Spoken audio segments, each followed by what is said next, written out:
Olá, bem-vindos a mais uma exploração aqui no nosso espaço. Hoje a gente vai mergulhar em dois tipos de publicação bem comuns no mundo acadêmico: os artigos de revisão e os capítulos de livros. A nossa fonte é um capítulo de livros sobre escrita científica, o capítulo 13. E o objetivo aqui, bom, é tentar desvendar as diferenças, entender por que cada um é importante, sabe? E quais são as características deles. Porque, assim, olhando rápido, eles parecem meio parecidos, né? Ambos revisam o que já foi publicado. Mas será que são a mesma coisa? Ok, vamos dar uma investigada nisso. É uma ótima pergunta.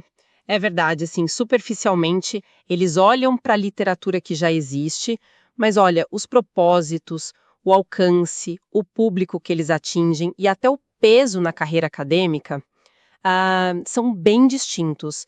E entender essas nuances é super importante, tanto para quem está começando a pesquisar, quanto para quem consome ciência e quer saber, né, qual a força daquela informação. Certo. Então, vamos começar com um panorama geral. O material que a gente analisou já dá uma dica logo de cara. Artigos de revisão geralmente alcançam mais gente, têm mais leitores, e por isso acabam, digamos, valendo mais pontos no jogo acadêmico. Já os capítulos de livro, mesmo revisando a literatura, muitas vezes têm uma pegada mais didática, mais explicativa, sabe? Isso. Aprofundando mais as coisas. Mas por que essa diferença toda de alcance e valor? Olha, boa parte disso tem a ver com o processo de publicação e com o público-alvo. Artigos de revisão tipicamente passam por aquela revisão por pares bem rigorosa, sabe? Ah, sim, o peer review. Isso, onde outros especialistas anonimamente avaliam o trabalho antes de ir para um periódico científico. E esses periódicos geralmente têm uma circulação maior, são fáceis de achar em bases de dados, a tal da indexação. Faz sentido. Já os capítulos de livro, que muitas vezes fazem parte de coletâneas sobre um tema, podem ter uma revisão mais focada no encaixe do capítulo no livro como um todo, feita pelos editores. E aí, talvez o público seja um pouco mais específico, tipo estudantes procurando uma explicação mais detalhada ou profissionais querendo uma visão geral de um assunto. Entendi. E focando agora nos artigos de revisão, o material que a gente leu recomenda muito ler esses artigos, principalmente para quem está começando numa área nova.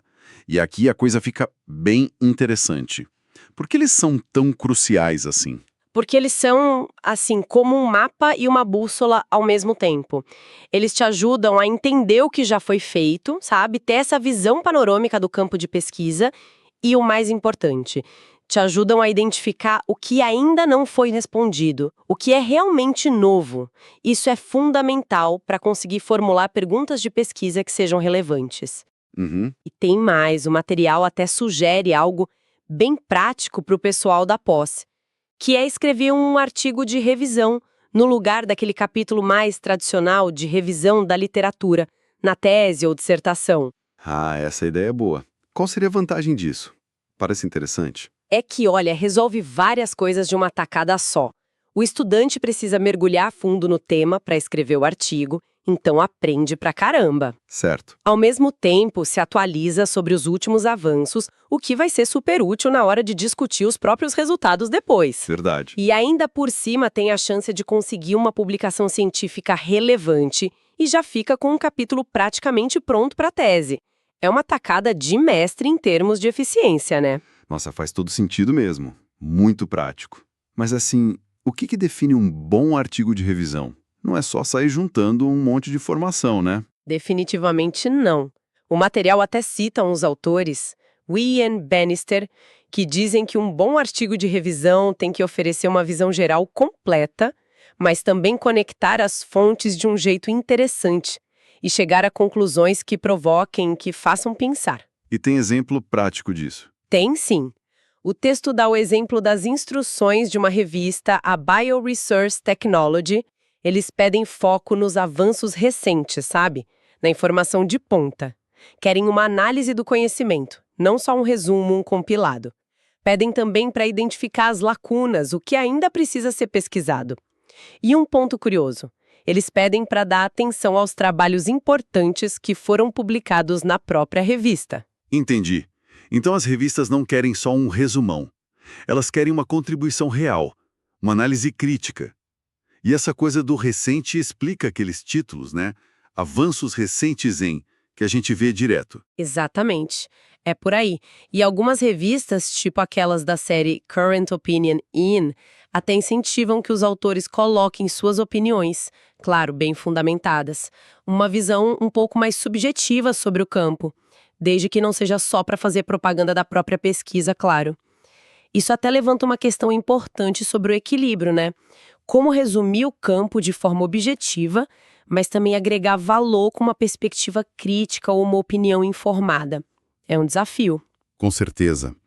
E a estrutura desses artigos de revisão é padrão como nos artigos originais, com introdução, métodos, resultados, discussão? O tal do EMRED? Então, não. O material aponta que a estrutura é bem mais livre, na verdade. Não tem esse formato IMRAD obrigatório, os autores precisam criar uma organização que seja lógica para o tema que estão abordando, usando bastante subtítulos para guiar o leitor. O exemplo que o texto cita de Mariane Maciel Filho sobre fermentação de biobutanol mostra bem isso. As sessões vão avançando pelo processo, pelas melhorias, faz sentido para o tema. Legal saber dessa flexibilidade.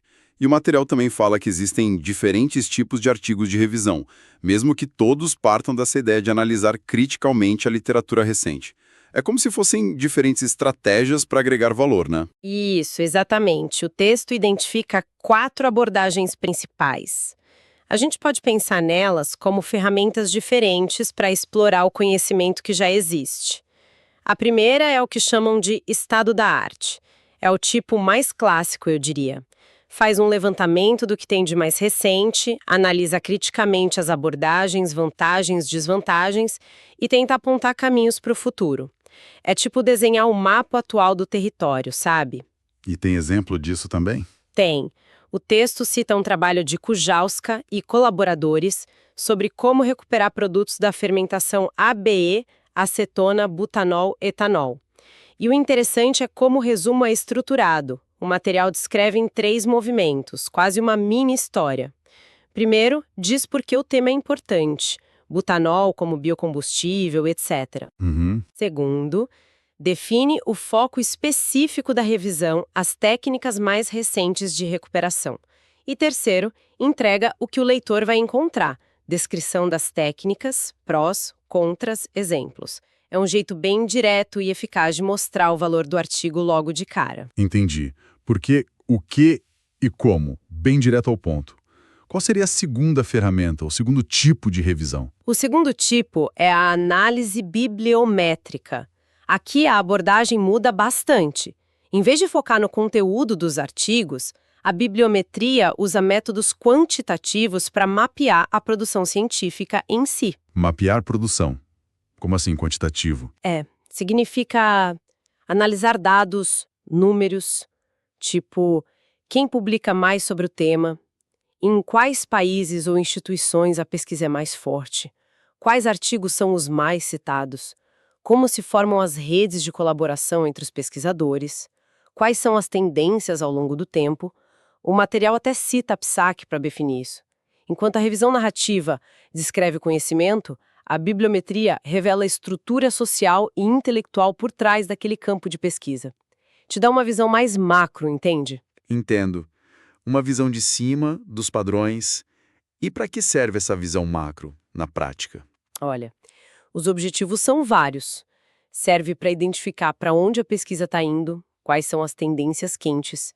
Serve para ver quem colabora com quem, mapear essas redes, analisar o impacto de certos trabalhos ou pesquisadores e até para justificar novas pesquisas, mostrando onde estão as fronteiras do conhecimento ou onde estão os grandes centros de atividade naquela área. Interessante. O exemplo que o texto dá é um estudo de Rosa e colaboradores, acho que previsto para 2025, sobre o uso de biomassa de milho. Eles analisaram milhares de artigos para entender os focos principais da pesquisa, as tecnologias usadas, usando ferramentas específicas para visualizar esses padrões. E o resumo deles também segue aqueles 3 movimentos que a gente comentou. Fascinante. É quase uma sociologia da ciência aplicada a um tema específico, bem diferente mesmo. E o terceiro tipo de revisão? O terceiro é o que o material chama de novo entendimento. Nesse caso, os autores usam a literatura que já existe como base, mas eles vão além. Eles propõem uma nova forma de enxergar as coisas, um novo conceito, talvez uma nova abordagem. Muitas vezes, essa nova perspectiva está diretamente ligada à linha de pesquisa que o próprio grupo está desenvolvendo. Não é só resumir, é tentar construir algo novo a partir do que já existe, sabe? E aqui tem aquela história boa, né, que você mencionou. Tem sim. O material cita um exemplo de Sen e colaboradores sobre divisão fotoeletroquímica da água, onde o resumo fala claramente em desenvolver um novo entendimento. Mas a história mais marcante que o texto traz é a de Linde e colaboradores de 2024. Esse artigo propõe um uso completamente novo para a lignina, que é um resíduo da produção de etanol, aplicar direto no solo. A revisão argumenta que isso traria benefícios ambientais e econômicos enormes. E a história interessante que o material compartilha é que o Lee Linde, que é o autor principal, um pesquisador super renomado mundialmente, Sim, conheço o nome. teve esse artigo de revisão rejeitado 2 vezes antes de conseguir publicar. Uau! Sério? Rejeitado 2 vezes? Mesmo sendo um pesquisador desse calibre? Exatamente. Isso mostra que o processo de publicação, mesmo para artigos de revisão que trazem ideias novas e importantes, pode ser bem difícil, bem desafiador para qualquer um. Não é para desanimar ninguém, claro, mas para dar uma dose de realidade sobre como a ciência avança, né? Com debate, com escrutínio, é parte do jogo. Que história. Serve de consolo para muita gente, imagino. Faz a gente ver que não é fácil para ninguém. E qual é a quarta e última ferramenta? O último tipo de revisão? O quarto tipo é o chamado roadmap, ou meta de pesquisa. Nesse formato, os autores geralmente partem de alguns cálculos, simulações ou modelagens para definir uma meta bem concreta, pode ser técnica, econômica, ambiental, que precisa ser atingida para que uma tecnologia, por exemplo, se torne viável. E aí, a revisão da literatura é feita com essa meta em mente. Quais avanços recentes nos aproximam dessa meta? Onde ainda estão os gargalos? O que é fascinante aqui é essa combinação da revisão com uma análise quantitativa para estabelecer um alvo claro. E o exemplo disso vem do próprio autor do capítulo que a gente está usando como fonte, né? Sim, exatamente. Mariano e Maciel Filho, em 2012, eles usaram simulação para calcular qual seria a concentração mínima de butanol na fermentação, chegaram num valor de 36 gramas por litro, que tornaria a separação do produto viável do ponto de vista energético e ambiental. E toda a revisão dos avanços na área foi feita olhando para essa meta. O material até comenta que esse tipo de artigo, que integra análise profunda com revisão, seria bem difícil para uma inteligência artificial replicar hoje. Interessante essa observação. E mencionam também outro exemplo forte, de Luna e colaboradores na Science, em 2020, que definiu metas para a eletrossíntese poder competir com os processos petroquímicos tradicionais. Muito interessante essa abordagem focada em metas quantitativas. Ok, acho que exploramos bem os artigos de revisão. Agora vamos virar a moeda e dar uma olhada nos capítulos de livro. Como é que eles se encaixam nesse cenário todo? Certo. Os capítulos de livro, então, são como peças de um quebra-cabeça maior, que é uma coletânea editada sobre um tema mais amplo. O material define eles como contribuições detalhadas sobre um tópico específico dentro desse contexto maior do livro. Como a gente falou lá no início, eles podem ter um tom mais explicativo, mais didático, sabe? E o público pode ser mais variado, incluindo estudantes, profissionais, não só outros pesquisadores super especializados naquela área.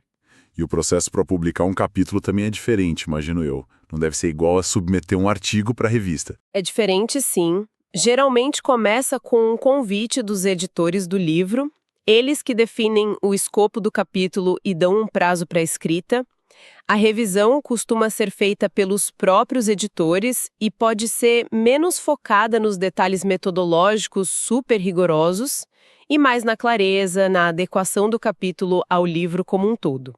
O material até sugere que pode ser menos rigorosa que a revisão por pares dos periódicos. Menos formal, talvez? Talvez menos formal ou menos detalhista em certos aspectos. E o tempo envolvido? O exemplo do livro Green Energy to Sustainability, de 2020, ilustra bem. O convite foi em 2016, deram um prazo de uns 4 a 6 meses para escrever, mas o livro só saiu em 2020. Nossa. 4 anos do convite até a publicação. É realmente um investimento de longo prazo, hein? Com certeza. É um processo que pode ser demorado. E a estrutura do capítulo em si? Tem resumo, introdução, essas coisas todas? A estrutura interna do capítulo também costuma ser bem livre, definida mais pelos autores, dentro do que os editores orientam para o livro. Uma diferença importante é que o capítulo ali dentro do livro impresso, ou no e-book, não costuma ter um resumo formal como os artigos têm. Ah, não tem abstract. Normalmente não, no corpo do capítulo. Mas as editoras hoje em dia costumam pedir um resumo à parte, um resumo descritivo, para usar na divulgação online, sabe? Já que muitos capítulos acabam sendo vendidos ou acessados separadamente. Entendi, para marketing e busca. Exato. E o material também menciona uma coisa interessante. Às vezes, os autores aproveitam o capítulo para incluir algum estudo pequeno ou uma simulação inédita feita pelo grupo, que talvez não desse um artigo completo, mas serve para ilustrar um ponto no capítulo. Dão um exemplo de Mariano e colaboradores, em 2020, que fizeram isso com uma simulação de planta de butanol. Ah, legal, essa possibilidade. Diante disso tudo, a pergunta que não quer calar é: vale a pena o esforço de escrever um capítulo de livro? O material que a gente leu traz prós e contras, né? Era assim. Baseado num outro autor, o Woodrow, o material lista as vantagens. Geralmente é mais fácil ter o trabalho aceito, principalmente se você foi convidado. Rejeição direta é rara nesse caso. A avaliação pode ser menos exigente, em termos de ter que refazer análises complexas. Não tem aquela competição direta por espaço que existe nos periódicos. Pode ajudar a elevar o perfil do autor, a construir um nome. E se o livro for bom, bem editado e bem divulgado, ele pode sim alcançar um público amplo e diferente daquele dos periódicos super especializados. Ok, essas são as vantagens. E as desvantagens? Aquela demora toda que você falou deve ser uma delas. Sem dúvida. O longo tempo até a publicação é um ponto negativo bem importante. Outro é que essa revisão potencialmente menos rigorosa pode significar que algumas falhas ou imprecisões acabem passando. Isso é um risco. É um risco. E, academicamente falando, capítulos de livro costumam ter um peso menor que artigos em periódicos revisados por pares. Se alguém tem uma lista de publicações só com capítulos, isso pode levantar algumas dúvidas sobre o rigor da pesquisa, sabe? Entendi. E, claro, tem a questão de que o que você publica ali, naquele formato, geralmente não pode ser publicado da mesma forma em um periódico depois. É uma publicação única. É o clássico trade-off, então. Parece que é uma troca entre talvez mais facilidade e um alcance potencialmente diferente versus o rigor, o prestígio e talvez a velocidade dos periódicos. Como é que a pessoa decide, então? A decisão depende muito dos objetivos de cada um e do estágio da carreira, né? Para quem busca consolidar um conhecimento, explicar um tema de forma mais didática ou talvez alcançar mais diretamente praticantes e estudantes, um capítulo num bom livro pode ser uma excelente escolha. Mas para quem precisa demonstrar pesquisa de ponta, acumular citações para progredir na carreira acadêmica mais tradicional, aí o foco geralmente tem que ser nos artigos de periódicos de impacto. O prestígio da editora e dos editores do livro também deve pesar bastante nessa conta, imagino. Com certeza. Um capítulo numa editora super renomada, com editores que são referência na área, tem um peso diferente de um capítulo num livro de uma editora menos conhecida ou com um escopo meio vago. E o material dá alguma dica mais concreta sobre quando aceitar um convite para escrever um capítulo? Tipo, uma regra de bolso? Dá sim. O autor do capítulo fonte que a gente está usando compartilha a visão pessoal e bem pragmática dele. Ele recomenda aceitar um convite se 3 condições forem atendidas. Quais são? Primeiro, se for um trabalho que não vá atrapalhar a pesquisa principal e a escrita de artigos para periódicos, ou seja, se a pessoa tiver tempo e energia extra para dedicar a isso. Certo, não pode canibalizar os artigos. Exato. Segundo, se os editores e a editora forem renomados, conhecidos pela qualidade. Isso ajuda a garantir a visibilidade e o prestígio da publicação. Faz sentido. E a terceira? Terceiro, se os coautores, caso o capítulo seja em coautoria, também forem pesquisadores reconhecidos na área. Idealmente, colaboradores internacionais, se possível, porque isso agrega valor e visibilidade também. São condições bem estratégicas mesmo, focadas em maximizar o retorno do investimento de tempo, né, garantir que o esforço vale a pena em termos de impacto e qualidade percebida. Exatamente. É uma forma de tentar equilibrar as coisas, de mitigar aquela desvantagem do menor peso acadêmico, apostando na qualidade geral da publicação e das pessoas envolvidas. Ok, acho que a gente conseguiu desvendar bastante coisa hoje.